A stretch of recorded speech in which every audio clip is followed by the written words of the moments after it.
quiero empezar a conversar con Jennifer Pedraza, congresista del Partido Dignidad. A esta hora nos conectamos. Buenos días, ¿cómo está, congresista? Hola, muy buenos días, Yesid, Paola y a toda la audiencia que nos escucha en esta mañana. Muy bien, muchas gracias por la invitación. Gracias a usted. Entiendo que ha sido bastantes días, los más recientes días, movidos para usted, sobre todo con el tema de la opinión pública, en el entretanto de lo que sucede alrededor del presidente Petro, del el Contralor General, la salida por decisión del Consejo de Estado por una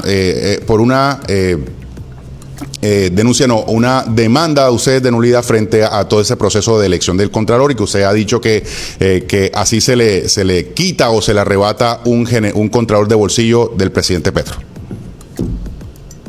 Pues da un Contralor de bolsillo que, a pesar de que el Consejo de Estado señaló muy claramente que se violó la ley para ponerlo a él en su cargo, al parecer el gobierno nacional ha decidido que su candidato para la Contraloría en este nuevo proceso que se inicia podría ser el mismo Carlos Hernán Rodríguez. Para explicarle a toda la ciudadanía por qué este no es un debate solo de los políticos, sino que es un debate de ustedes. El Contralor General de la República es el encargado de dirigir la institución que va a fiscalizar los recursos públicos y por ende tiene la tarea de garantizar que todo lo que ustedes pagan en impuestos realmente se invierta en las necesidades de su municipio, de su departamento y del país, y no termine en los bolsillos de unos avivatos y de los políticos corruptos. Por eso es que es tan grave que se haya torcido la ley, que el presidente del Senado, Roy Barreras, haya torcido la ley, se le haya pasado por la faja para inflarle arbitrariamente el puntaje a Carlos Hernán Rodríguez, para poner un contralor que le quedara debiendo su nombramiento a él y a toda la política tradicional, porque con esa deuda sabían que era un contralor que no iba a investigar a fondo los escándalos de corrupción ni a garantizar que los recursos efectivamente se inviertan en donde deban.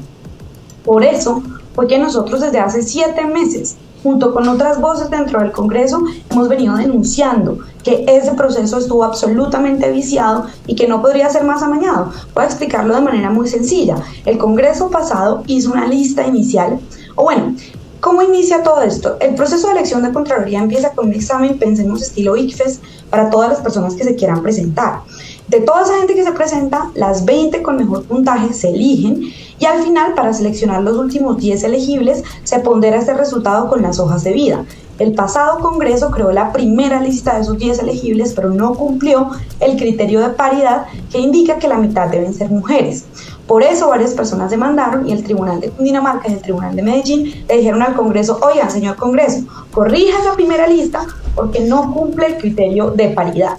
Eso se hizo, pero después lo que hizo Roy Barreras fue, ya corregida la lista, dijo: ay no, mejor volvamos a crear una tercera lista sin ningún tipo de sustento jurídico, sin ningún tipo de sustento legal, y en esa tercera lista se inventó una etapa adicional del proceso que no está contemplada en la ley, que es una entrevista puntuada subjetivamente por algunos congresistas. A través de esa entrevista puntuada fue que se infló el puntaje de Carlos Hernán Rodríguez y pasó, oh sorpresa, al primer puesto de la lista de elegibles, y así fue como lo pusieron Contralor, violando la ley. Sí, hoy ha dicho, así como arrancó su respuesta Carlos Hernán Rodríguez, Contralor destituido por todo este proceso que ya bien usted lo dijo, decide o está pidiendo al Consejo de Estado que lo permita o le permita participar nuevamente de la lista de elegibles de este proceso. ¿Seguirían estas jugaditas, por llamarle de alguna manera, a todo este entramado que se ha desarrollado o que se ha develado en los últimos días?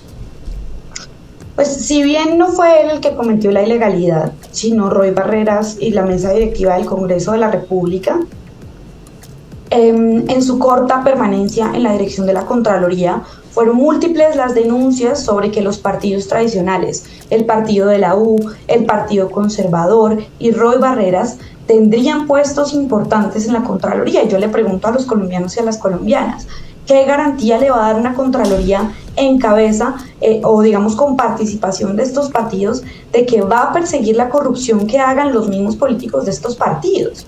Obviamente que el señor, o bueno, no es obvio, pero yo creo que lo que el Consejo de Estado va a responder es que el señor puede concursar en este nuevo proceso que se va a abrir en el Congreso, pero uno, tendría que ganar esta vez sí en franca lid, pero dos, pues si yo fuera él no me presentaría. Me parece que es un descaro, y si es el candidato del gobierno, esto confirmaría la tesis de que pues Carlos Hernán Rodríguez fue un contralor que puso el gobierno para tener un contralor cercano, de bolsillo, amigo, replicando lo mismo que el presidente Gustavo Petro cuando era senador le criticaba a gobiernos como el de Duque. Acordémonos que Duque tenía fiscal de bolsillo con Barbosa, contralor de bolsillo con Felipe Córdoba y procuradora de bolsillo con Margarita Cabello.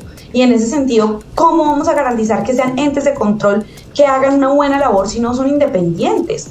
Toda la vida los sectores alternativos hemos luchado para que en Colombia los entes de control sean independientes. Si va a haber un gobierno del cambio, el cambio pasa sí o sí porque esos entes de control sean independientes. De lo contrario, yo les pregunto, ¿qué esconden?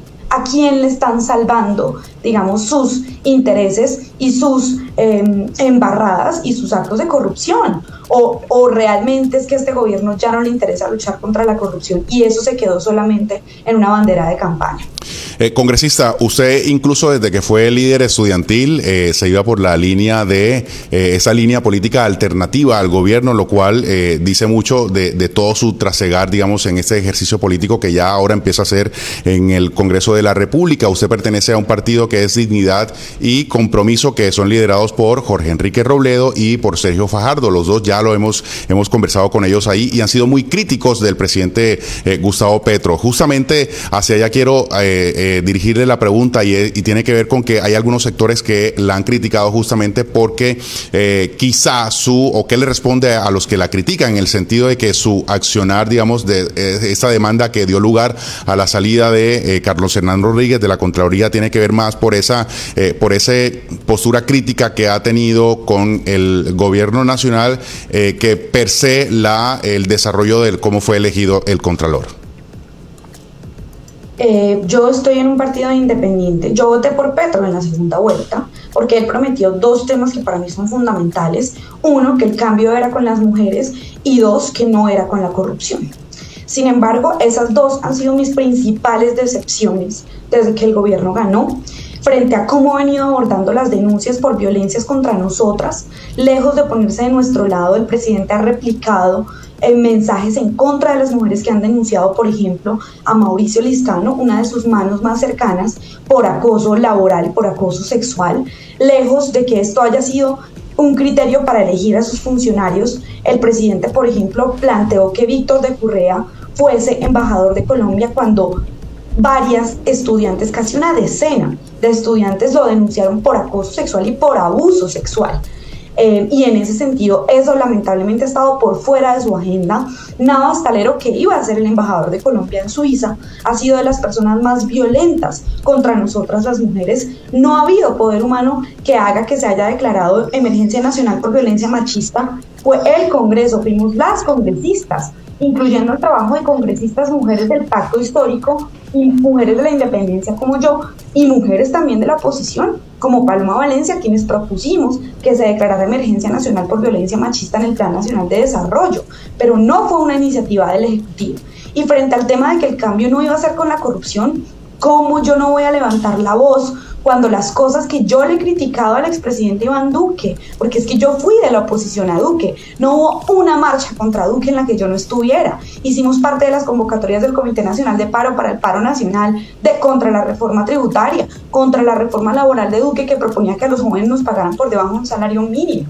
Pero entonces, ¿por qué ganó un gobierno por el que yo voté? Entonces voy a perder la posibilidad de hacer críticas que son coherentes con todo lo que yo he venido planteando desde antes. A mí no me parece. Entonces las personas, yo he visto muchas personas del Pacto Histórico que antes le criticaban a Duque cosas que hoy hace Petro, callarse. Y a mí no me parece que nosotros podamos ser así, porque es una incoherencia y sobre todo porque estaríamos traicionando el mandato social de cambio que la gente le dio al presidente Gustavo Petro. La gente no votó por Petro para que todo siguiera igual, no votó por Petro para que siguieran poniendo contralor fiscal, procurador de bolsillo, no votó por Petro para que siguieran gobernando con los mismos partidos tradicionales, entregándole los puestos de la administración del Estado a los mismos partidos tradicionales. Se supone que acá iba a haber un cambio profundo de la forma y del contenido de hacer política, y eso es lo que yo estoy defendiendo en el Congreso de la República, a pesar de haber votado por Petro.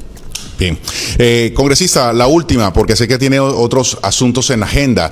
El presidente Petro ya ahorita está en Brasil. Hace pocos minutos se le estaba contando su arribo a Brasilia, pero deja en el país una discusión de carácter político como las que han resultado también en otros días. Tiene que ver con lo que constantemente está trinando en respuesta hoy y que genera y que espanta el avispero, como se dice popularmente.